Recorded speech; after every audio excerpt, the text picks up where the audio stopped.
I'm sorry I couldn't fulfill it. I wanted to give you guys an unboxing video. I just wasn't able to cop them for retail.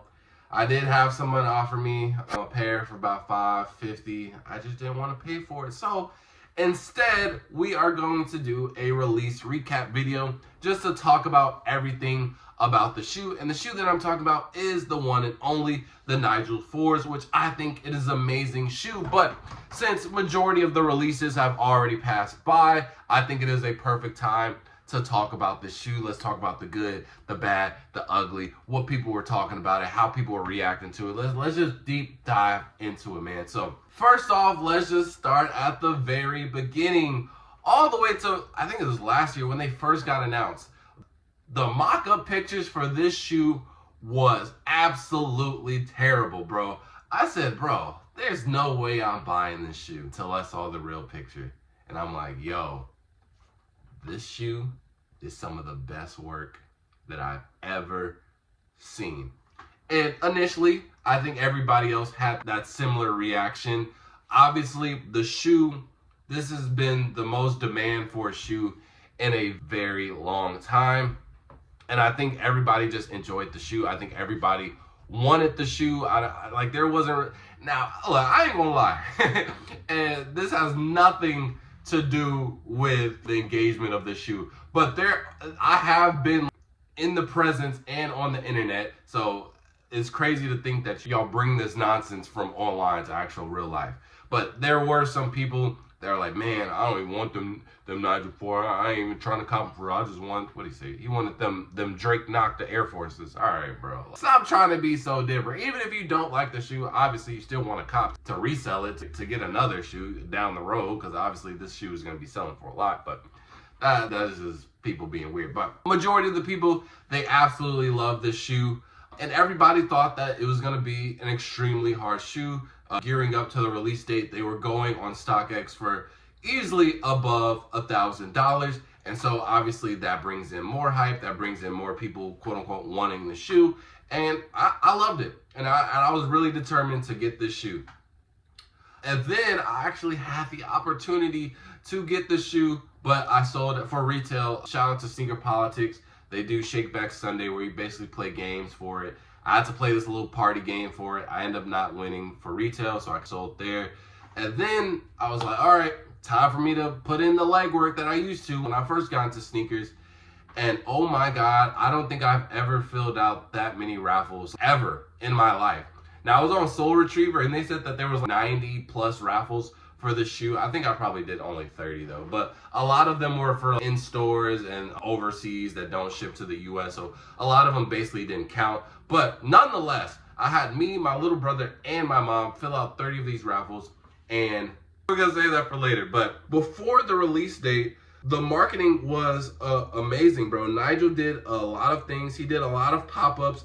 He was engaging with a lot of people. So I really did enjoy that. And I think that allowed people to enjoy the shoe more because they actually understand what the shoe means. So to a lot of people, this shoe is just more than just a all red, well, orange technically, but all red shoe that is just on some hype stuff. They were like, oh, no, we actually understand Nigel's story. And it makes for a good shoe, which I don't think we've really been getting consistently a lot, especially over the last couple of years. So it was a real refreshing thing to have. When it came to these shoes, just the marketing was fire. I think Nigel always does a good job when it comes to his shoes. I think he takes a lot of pride into it, and I love that a lot.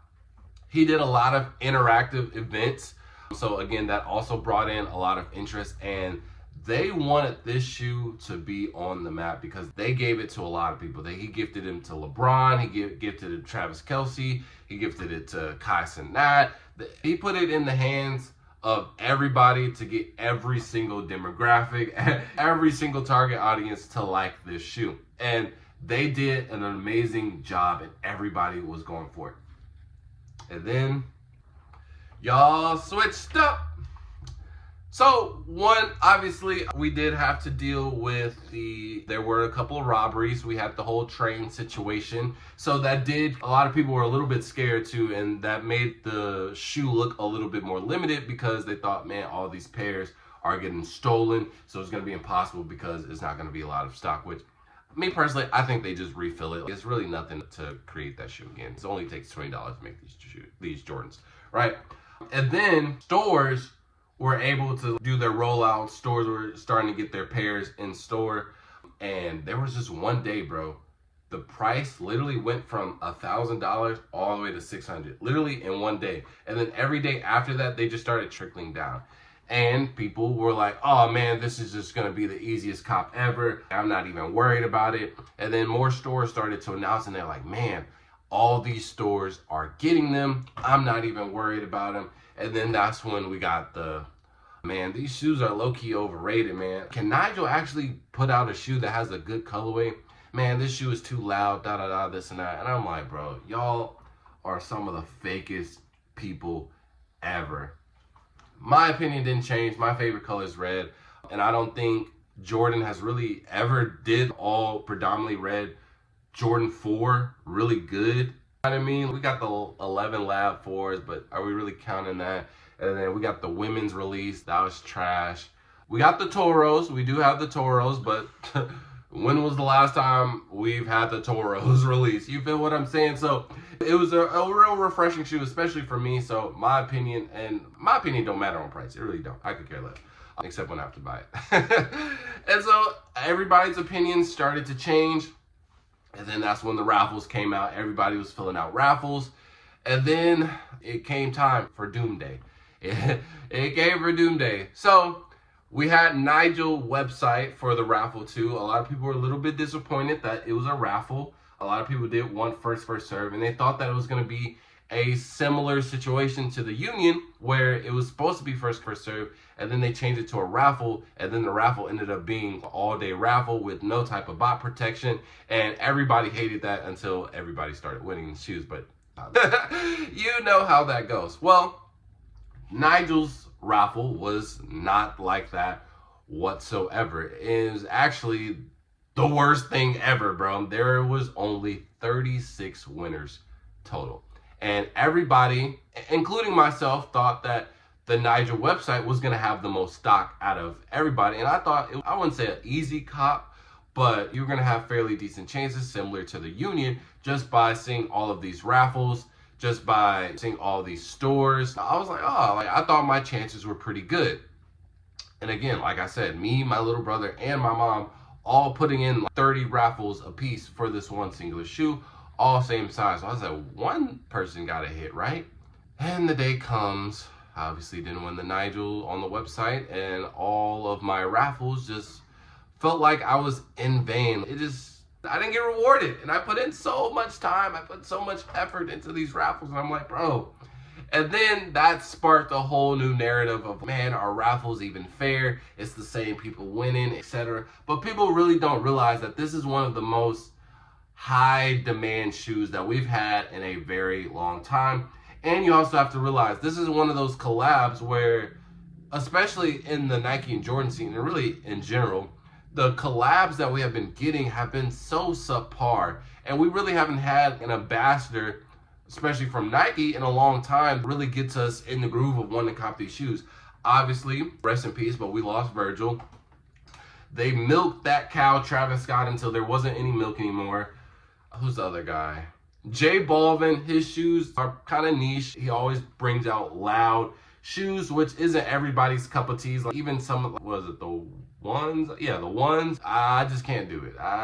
That's too loud for me, and I love loud shoes. That's just a little too loud for me. You feel what I'm saying? So we really haven't had a really good collab in a long time, and this was a very refreshing look. So I don't think a lot of people really anticipated that the demand for these was crazy. Now, I did make a prediction video accurately telling the price, and it is exactly what I said verbatim of how it went. So if you are interested in that, you can go check that out. But yes, resale is anywhere between $350 to $600. My size being closer to the end of that 600. So it really sucks, and that's kind of why, that is the reason why I don't have this shoe, and I just don't know if I want to spend that much money. But I will say though, this is a shoe that I will definitely need to have eventually, and I'm glad that this shoe came out.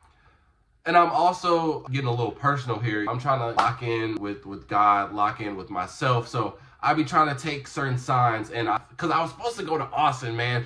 I was gonna risk, and this is a good release, bro. I was gonna risk driving 3 hours to Austin, even though I had a little motion up there, I was gonna risk driving 3 hours to go to the store that had an in-store raffle and just take my chances there, because that was literally my last shot. A sequence of events happened to the point where I couldn't go, and I was actually very upset. And I feel like God and life just told me, hey, bruh, chill. Just slow down, bro. You can't have everything you want every time, bro. Just chill. And I'm like, dang, you're right.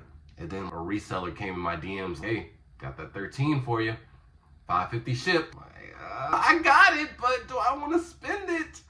And I was like, so I was kind of back and forth with it. I was trying to just give him the 5. I said, if we get down to 5, I'll pull the trigger. He wasn't coming off at the 5, so I was like, I still ain't replied to the DMs. I don't know if he sold it or not, but he was low-key trying to haggle me, bro. I told him I'd buy it for 5. Then he went to 520. Then he went to 550. I'm not even gonna do all that, bro. But I have to say, this shoe is got me fully back immersed in the shoe game, because now I have to put myself back out there. I have to go to events to try and find the shoe, because I just refuse to buy on a platform, and I refuse to buy at any sneaker store, because I'm not gonna get upcharged like crazy on an already expensive shoe. You dig what I'm saying? So it's just my best interest to try and go to a shoe, collect some of these shoes that are about to come out and use them for trade bait, resell them, and get the money for the Nigel 4s. So I really do enjoy that aspect, and that's how you can just really tell this is overall a good shoe. It got me filling out raffles that I haven't filled out in, bro, I haven't filled out raffles in years, bro. And even when I was filling out raffles religiously, I never filled out this many, bro. So I do enjoy that it got me fully back immersed. Now it's about to have me back attending to sneaker events, which I just stayed away from because they're, my personal opinion, I think they're just boring. They've lost their, what's the word?